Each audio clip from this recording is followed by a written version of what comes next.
ahora vamos a conocer a otros dos invitados que también nos van a compartir su raíz y su vínculo con el Canal de Panamá. Max Newman obtuvo el título de licenciado de Ingeniería Náutica con especialización en Navegación y Transporte Marítimo de la Escuela Náutica de Panamá. En 1991, completa el programa de desarrollo de capitanes de remolcador de la Comisión del Canal de Panamá. En 1997, fue promovido a jefe de operaciones de remolcadores del Pacífico y desde 1999 hasta la fecha ocupa el puesto de gerente de operaciones de remolcadores. Además, ha estudiado un posgrado en Administración Estratégica y una maestría en Administración de Empresas con énfasis en recursos humanos. Asimismo, fue divulgador de la propuesta de ampliación del Canal de Panamá. Roy Paddy es oriundo de la provincia de Colón y egresado del Colegio Abel Bravo. Obtuvo el título de ingeniero agrónomo en la Universidad de Pelotas Rio Grande do Sul en Brasil. Además, cuenta con acreditaciones como instructor de seguridad acuática por la Cruz Roja Americana y una licencia de asesor de tránsito del Canal de Panamá. Se ha desempeñado como controlador, programador y oficial de operaciones de tránsito y de puerto. Perteneció al equipo de ampliación en la evaluación de la programación y capacidad del canal ampliado. Estamos de vuelta en Conozca su Canal en el aniversario 107 de la Vía Interoceánica. Ahora vamos a continuar con dos invitados muy especiales, Max Newman y Roy Paddy. Quiero que empecemos esta charla desde el origen de su familia, del origen que los conecta con el canal. Y vamos a empezar con el señor Newman. Cuéntenos, ¿cuál es su conexión con la construcción del Canal de Panamá? Ciertamente, y gracias por la oportunidad en este programa de aniversario del canal. Son temas, cuando a mí me hablas del canal, me apasiona porque la verdad es que el Canal de Panamá es Panamá. Y todo comenzó con la venida de afroantillanos para la construcción de lo que hoy día es nuestro Canal de Panamá. Mis padres, nacidos en Colón ambos, descendientes de Jamaica, todos vinieron a Panamá por motivos de la construcción del Canal de Panamá. Mi papá siempre apostó por Panamá. ¿Y por qué digo que mi papá siempre apostó por Panamá? Porque la cultura afroantillana en aquellos tiempos tenía una tendencia de que cuando los muchachos comenzaban a crecer, había una tendencia o procuraban enviarlo a los Estados Unidos. Y todo era alrededor del sueño americano y todo era alrededor de, si quieres prosperar, si quieres ser alguien en la vida, aprovecha que hablas inglés y enviémosle a Estados Unidos. Así no sucedió conmigo. Mi papá apostó por Panamá y decía, tú vas a estudiar en Panamá, tú te vas a desarrollar en Panamá, tú lo puedes hacer en Panamá. No necesitas de ninguna influencia extranjera para poder realmente ser alguien y lograr éxito en Panamá. Y desde chiquito el asunto fue tan fuerte en la casa que conjunto con toda la cultura afroantillana, mi papá comenzó a insistir de que a mí se me hablase en español. Pero mi papá siempre tuvo relaciones con diferentes áreas del acontecer nacional en Panamá. Por tal razón, entonces, él insistía, tú te quedas en Panamá, tú me hablas español, tú vas a aprender español, bien hablado aquí en Panamá, tú vas a estudiar en Panamá y vas a tener éxito en Panamá. Y así pasó toda mi infancia y así pasó mi secundaria, hasta que comencé a ver en mi mamá ciertas tendencias fuertes hacia lo que es el Canal de Panamá. ¿Por qué?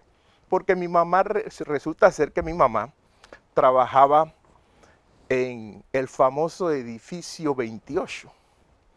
Edificio 28, donde hoy están las instalaciones de Panama Ports, en el Pacífico, el puerto de Balboa. Y recuerdo en momentos donde estábamos haciendo la promoción, no la promoción, pero estábamos explicando el proyecto para la construcción del tercer juego de esclusas y la ampliación del canal. En una de esas intervenciones tuve una conversa con mi mamá y le digo a mi mamá que uno de los remolcadores que a mí más me gustaba era el remolcador Burgess. Y fíjate, Roy, fíjate, cuando yo le digo eso a mi mamá me mira y me dice, yo conozco ese remolcador. Le digo, ¿cómo así? Le digo, lo que pasa es que cuando yo trabajaba en el canal, yo participé en el proceso de compra de ese remolcador. Digo, my God. Usted participó en el proceso de compra de uno de los remolcadores que a mí más me gustó y resulta ser que Dios permitió que yo me desarrollara profesionalmente y cuando mi mamá me dice eso, ¿qué cargo ocupo yo? Gerente de operaciones remolcadores del canal. Digo, eso a mí me impactó tan profundo porque resulta ser que no era un asunto que solamente yo tenía esa inclinación por temas del canal, sino que sin saberlo, era un asunto que venía en la familia y que en su momento lo descubrí, lo cual por supuesto que reforzó aún más el compromiso y la pasión que tengo por el tema de remolcadores. Es interesante esto que usted nos cuenta de sus padres y de cómo ellos se esmeraron en que usted adquiriera esta panameñidad, esa conciencia panameña, a pesar de quizás haber vivido una doble discriminación, una discriminación en el Silver Roll, en los vestigios del Silver Roll, porque fue abolido bastante a mitad del siglo XX. Sin embargo, la discriminación era a lo interno, pero también había una cierta desconfianza entre los panameños y los antillanos. Había una fricción producto de la lenta asimilación a lo largo del siglo XX. ¿Cómo recuerda usted que su papá pudo experimentar ese doble asedio a la persona y a la cultura que él tenía? Una de las cosas que mi papá y mis padres, porque también era un asunto que lo veía tanto en mi mamá como en mi papá, a pesar de las circunstancias y del ambiente de la discriminación que se percibía y que se experimentaba, ellos siempre pusieron por encima sus valores, sus principios y sus metas, los cuales iban por encima de cualquier percepción que tuviese una persona u otra por motivo de su descendencia o vamos, del color de su piel. Entonces resultó ser más importante y más predominante su contribución, la cual no fue limitada o no se enfrentó a la limitación de la discriminación por color de piel. Fíjate, hay algo en la historia del negro que tiene muchísimo valor, pero que poco se explota. Los tiempos de la esclavitud obligaron a la comunidad negra a tener una unión principalmente para protección. Pero además de unión para protección, había una unidad para procurar el bien común. Pero nos hemos quedado más con el tema protección, en lugar de explotar las bondades que hay en la fortaleza que se experimenta cuando se busca el bien común. Si el bienestar individual lo alcanzas a través de una gestión para el bien común, entonces todos viviremos en una mejor sociedad. Y hay algo que tiene el grupo de la comunidad afroantillana que sabe luchar por su comunidad. Luchamos mucho por mantener nuestra cultura, luchamos mucho por mantener lo que son aquellas cosas que nos enseñaron nuestros ancestros. Sin embargo, al principio no era así, porque cuando venían de las diferentes islas, venían con sus desconfianzas coloniales, ¿no? Por ser del Imperio Británico y traer esas desconfianzas, así que al principio era muy difícil y sobre todo eso hacía las encima de las condiciones tan difíciles de la construcción, hacía esa construcción de esa comunidad muy dolorosa. ¿Qué conserva usted de esa herencia? ¿De qué islas, qué tiene usted de estos antillanos? ¿Qué nos puede contar? Mira, el asunto proviene medularmente de Jamaica.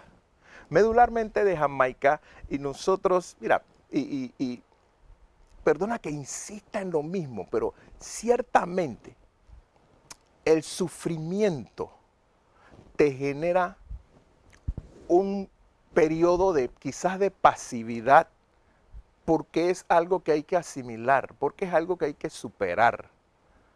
Pero se hace maravilloso cuando en el proceso de asimilarlo y superarlo te queda el gran aprendizaje. Entonces esa tenacidad que tiene la cultura de Jamaica, que por supuesto que tiene su influencia británica. Entonces esa disciplina que hay en el proceso de perseverar para alcanzar una meta, para lograr un objetivo, es algo que siempre ha permanecido en mí, al punto que te pudiese contar de que desde que yo estaba en 6º año de escuela secundaria, yo quería trabajar en remolcadores. Desde 6º año de escuela secundaria, ya se me había fijado a mí en la mente como meta trabajar en remolcadores del canal. Hoy día, vamos, 40 años después,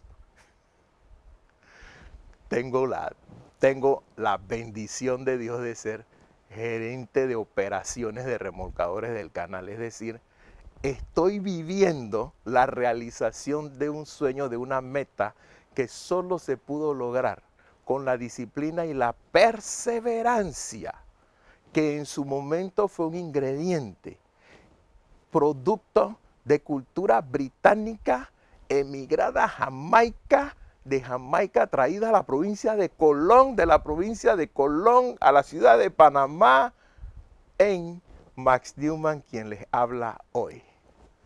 Muy interesante, señor Newman.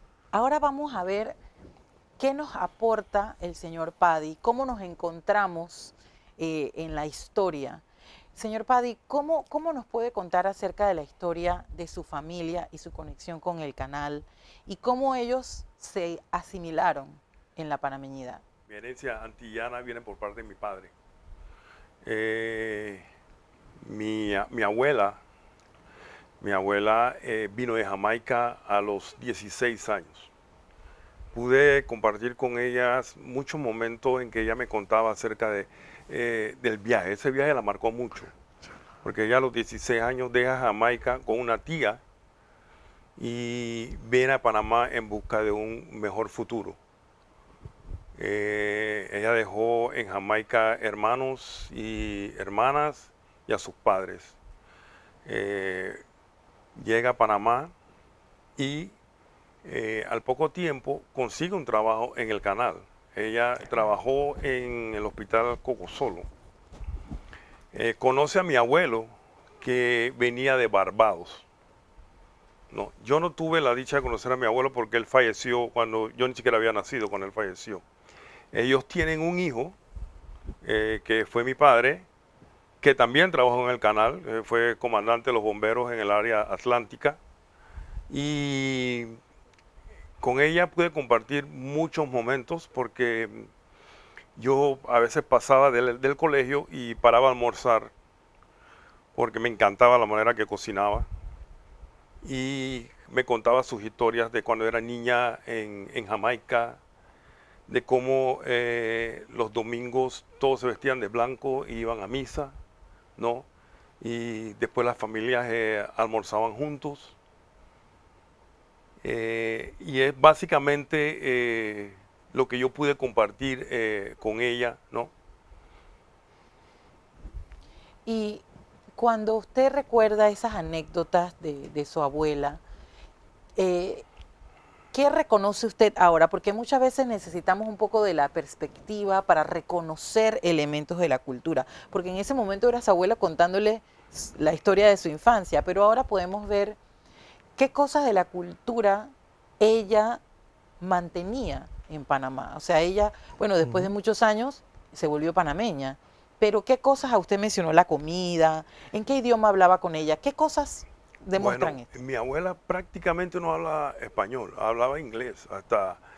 Eh, hasta ella fallecer, ella hablaba muy poquito español, ya que como en el ámbito que ella vivía, sus amistades y trabajaba en el hospital de Cocosolo, entonces hablaba inglés.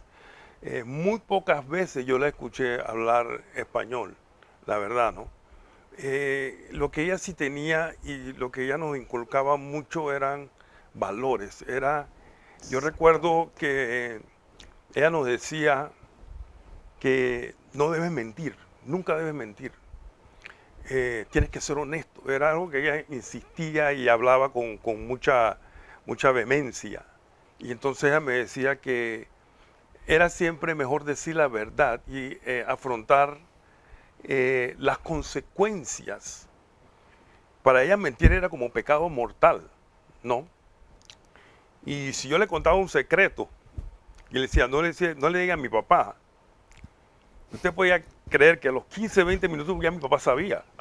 Ella lo llamaba y le decía. No me tapaba las travesuras. Entonces era estricta, era muy estricta, pero yo creo que era bueno. Y eso mismo me lo inculcó mi padre. Mi padre, quien lo conoció, sabe que era un tremendo padre que se esforzó mucho por sus 5 hijos, ¿no? Y nos crió con esos valores: no mentir, tienes que ser honrado. Si cometes un error, es mejor enfrentarlo que ocultarlo. Ahí es donde está la transmisión de la cultura.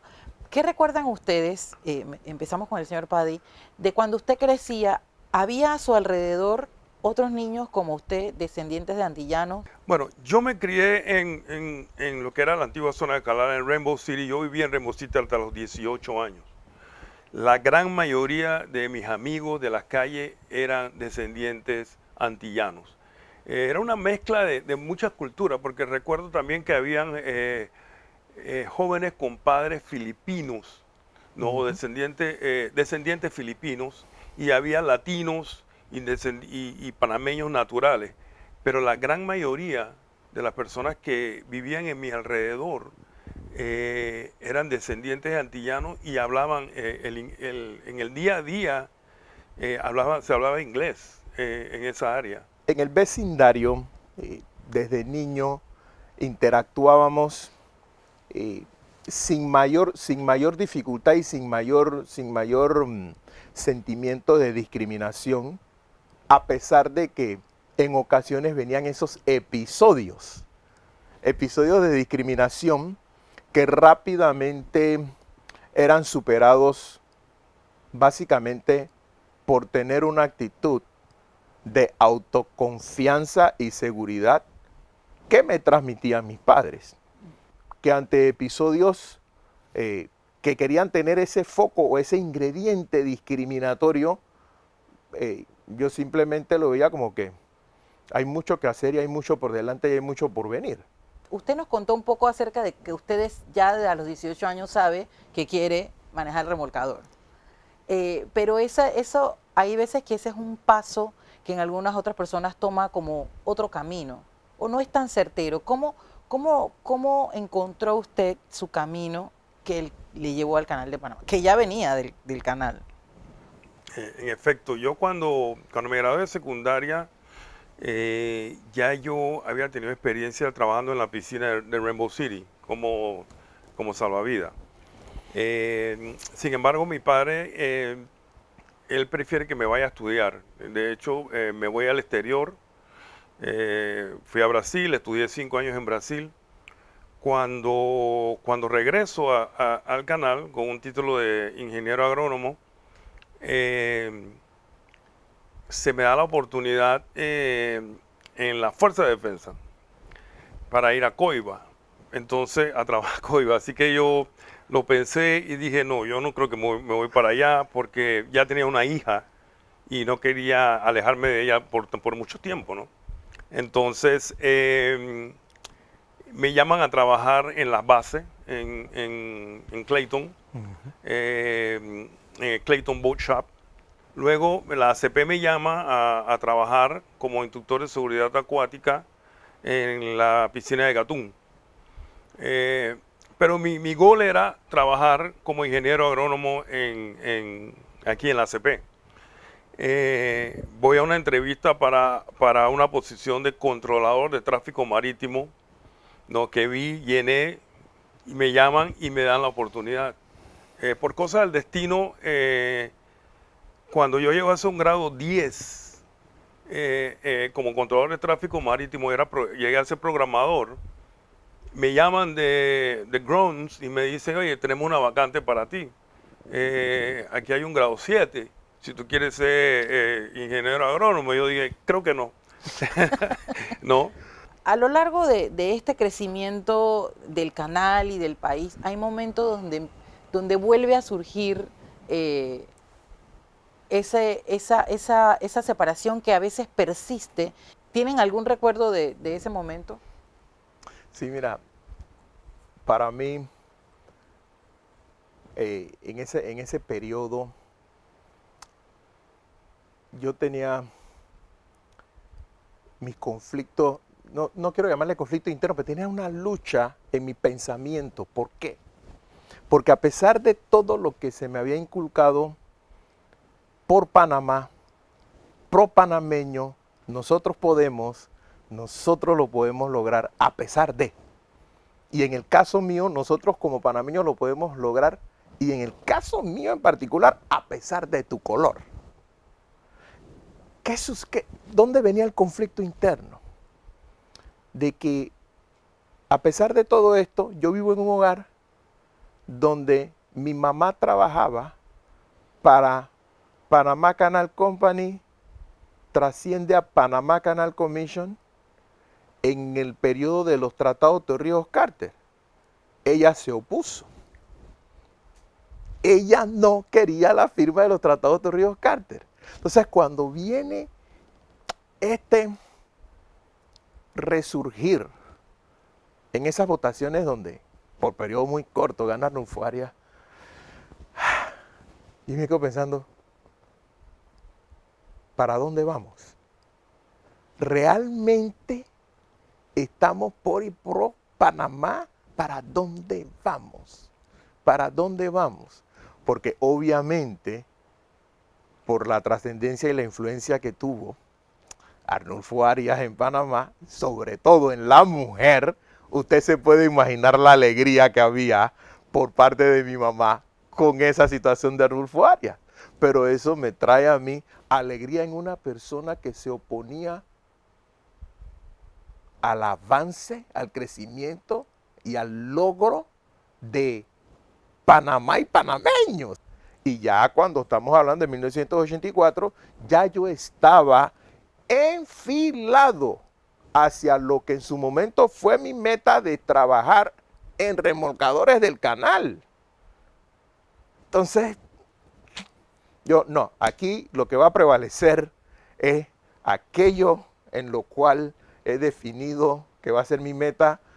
Esto no va a hacer que yo cambie, esto no me va a hacer dudar, esto definitivamente que tiene que ser un momento que vamos a ver cómo avanzamos en esto, pero hay que seguir adelante.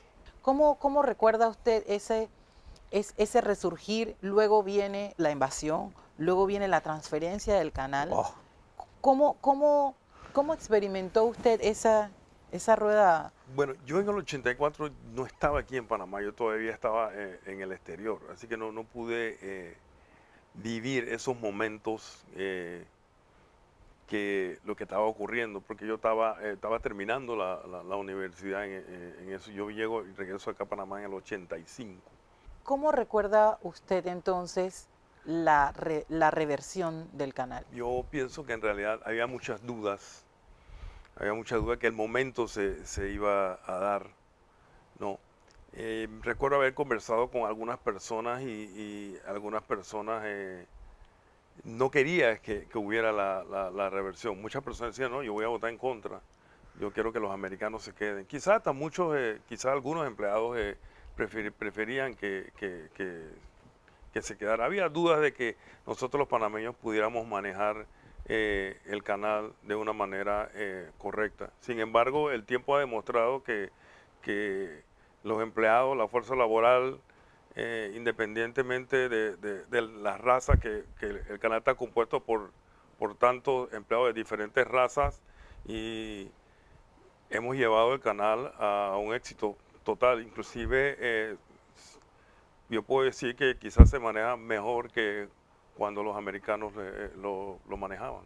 ¿Cómo han experimentado ustedes esa comunidad antillana? O sea, ¿cómo se han sentido parte y qué han hecho dentro de ese activismo? Tengo amistades de la comunidad afroantillana, por supuesto, que me miran y ven mis logros como algo inalcanzable para ellos. Y cuando ven mis logros inalcanzables para ellos, entonces sí tengo que hacer un alto y sentarme y decir, ven acá y siéntate aquí porque no es como tú piensas. Tú puedes y puedes mucho más de lo que he logrado yo porque tú eres capaz. Entonces, el transmitir estas cosas lleva a pensamientos tan profundos que les digo, mira, tú no ves cómo es Panamá hoy. Tú no ves cómo el país ha crecido hoy de lo que en su momento fue. Este no es el Panamá en el cual yo jugaba la lata con los muchachitos en la calle. Este no es el Panamá donde cuando yo iba a la avenida Balboa yo solo podía ver la espalda de Vasco Núñez de Balboa. Ahora veo la parte de enfrente de la estatua, porque se construyó una cinta costera. Todas estas cosas son evidencia de crecimiento de Panamá. Crecimiento en el cual ha participado de manera directa la comunidad afroantillana, de la cual tú eres parte. Involúcrate, comparte tu conocimiento, prepárate, contribuye. Y siempre se los digo, la importancia de busca tu bienestar individual, pero procura el bien común y vas a comenzar a agregar mucho valor en la sociedad. Entonces, es un asunto de transmitirles si se puede, y con mucha de la sociedad afroantillana, principalmente con jóvenes, siempre me gusta hacerles la siguiente pregunta. Le digo, ¿qué edad tienes? A veces me dicen 20, 25 años, 30 años. Me les quedo viendo, respiro profundo y le digo, ¿cómo ves tu vida con 60 años? ¿Dónde te ves con 50 años? ¿Dónde te ves con 40 años? Y comienzan a describirme lo que ellos piensan que va a ser su vida con esa edad. Y después que me lo dicen, le digo, ¿estás haciendo algo hoy para que cuando tengas 40 tengas lo que me estás diciendo? Otros, le hago la pregunta y cuando veo la expresión en su rostro digo, no me contestes, pero piénsalo. Piénsalo porque viene un mañana, porque viene un futuro. Y estas generaciones de estos tiempos, estos jóvenes de hoy que piensan que no hay mañana, digo, sí hay mañana, papá. Sí hay mañana y prepárate porque lo que tú y tu condición de hoy es el producto de lo que hiciste ayer. Comienza a construir tu mañana hoy. Tu bienestar de mañana va a depender de tu sacrificio hoy. Recuerdo cuando vivía en Arcoíris, además de tu padre, todos los vecinos eran tu papá, ¿no? Y recuerdo una vez haber bajado del tren y un vecino me dice, por el hecho de que mi mamá sí era latina, totalmente latina, dentro de mi casa se hablaba más el español. Sin embargo, yo afuera con mis compañeros hablaba el inglés, ¿no? y tus vecinos llegaban y recuerdo en este caso específico que él me dice, ¿cómo está tu inglés? Digo, bueno, más o menos. Tienes que aprender inglés. El inglés te va a ayudar. El inglés es necesario que el inglés te ayude, ¿no? Recuerdo estar haciendo travesuras y vecinos, ¿no? Antillanos te llamaban, ven acá, y te regañaban como si fuera tu papá, y tú no querías llegar a la casa a decirle a tu papá que el vecino te había regañado, ¿no? Porque te iba a ir peor, ¿no? Así que en realidad tú absorbías experiencias y conocimientos no solo de tus padres, sino de otros vecinos que eran como si fueran tíos cercanos, ¿no?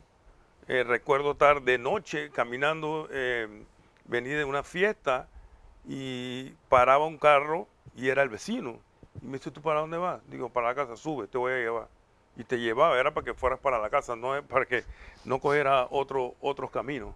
Quisiera que nos contaran cómo fue ese momento, cómo lo vivieron, la inauguración, y qué sintieron, si algo de esto que hemos hablado en ese momento se manifestó en ustedes. En la década de los 70, finales de los 70, había en Panamá mucho tema con respecto a los militares en nuestro territorio. En esos tiempos, en la escuela secundaria, yo daba una materia que se llama Relaciones de Panamá con los Estados Unidos. Y paralelamente en ese tiempo, Rubén Blades grababa muchas canciones en función de temas nacionalistas y políticos. Y una de las canciones que a mí más me caló en ese tiempo era Tiburón, que hablaba del imperialismo norteamericano en nuestro país y todo lo demás, y prácticamente echando fuera al tiburón. Años después, ya logrado profesionalmente ser gerente de operaciones de remolcadores del canal, me hallo a bordo del remolcador Cerro Santiago, que iba por delante del Costco Shipping Panama. Y cuando comenzamos a transitar a través de la esclusa de Agua Clara, por supuesto que fue un momento extremadamente emocionante para mí. Y cuando vamos por la segunda cámara, aunque usted no lo crea, la música que había en vivo por motivo de la celebración del tránsito inaugural, estoy yo en la cubierta del remolcador y la persona que estaba poniendo música en vivo, ¿qué se le ocurre poner? Tiburón. No me hagan eso. No, o sea, quedé llorando como un bebé y nadie entendía por qué. En ese momento, el escenario me remonta a cuando yo estaba en la escuela secundaria y que había este deseo de los panameños de que se completara la reversión del canal, la cual se completó, y no solo se completó, sino que diseñamos y procuramos y gestionamos la construcción de un tercer juego de esclusa mucho más grande que el que originalmente se construyó, con un diseño mucho más enfocado en producir beneficios que el diseño original, y todo fue por mentes panameñas y gestión panameña, cuando hace unos años el problema era que se vayan ellos y que nos den lo nuestro. Señor Paddy, ¿cómo fue ese día para usted? Definitivamente muy emotivo, porque en el área que yo trabajé en la ampliación fue en modelar cómo iban a transitar los buques. Cuando a mí se me llama al equipo de ampliación, me dice, bueno, Roy, tú te vas a encargar de contestar 3 preguntas. ¿Cómo lo vamos a llevar? ¿Cuántos podemos llevar? Y eso iba a contestar la tercera. Financieramente, ¿podemos llevar suficiente para pagar el proyecto? Yo había trabajado por muchos años con buques. Sin embargo, los Neopanamax solo los había visto fondeados, nunca los había visto moviéndose. Tenía miedo el primer día. Tenía miedo porque digo, ¿y si no funciona? Todo lo que yo programé es así como lo vamos a hacer. ¿Y si no funciona? ¿Y si no sacamos la cantidad que es? ¿Aquí me van a votar? No, no. Y yo siempre hablé, podemos llevar 12, quizás un tercero. Muy alegre de que lo que yo pude imaginar y pensar, y claro, tuve mucha ayuda de los compañeros, funciona exactamente como es. ¿Dónde estaba usted el 26 de junio? En la oficina. ¿Y en la cómo vio él? Estábamos viendo el tránsito por las pantallas del Centro de Control de Tráfico. Y era una emoción, era una alegría, todo el mundo estaba feliz, todo el mundo estaba alegre, orgulloso, digo, los nervios a flor de piel, pero felices, la verdad que muy felices. ¿Cuál fue el momento en que usted estaba como más, o sea, que uno está como el momento de mayor tensión y emoción? Yo creo que cuando llegó el buque a las esclusas, cuando llegó el buque a las esclusas, estábamos ahí, que no pase nada, que todo funcione bien, ¿no? Y así mismo fue. ¿Qué mensaje le pueden dar a estos jóvenes que tienen una conexión pero que no la conocen? Bueno, yo le quiero decir a esos jóvenes, ¿no?, que quizás usen a Max y a mí y tantos otros panameños de descendencia antillana como ejemplo. Sí se puede. Uno puede lograr los sueños y obtener las cosas que uno quiere, pero hay que esforzarse. ¿Y su mensaje, señor Newman? Haz un alto. Piensa dónde estás. Identifica dónde estás y define dónde quieres estar. Prepárate y camina en esa dirección y que nada ni nadie te desvíe de lograr tu meta porque tú puedes. Muchos lo hemos logrado, tú puedes eso y puedes mucho más. Porque tú tienes mucho más valor del cual te imaginas tener. Hay mucho más valor en ti del que tú imaginas tener. Explótalo. Lo vas a lograr.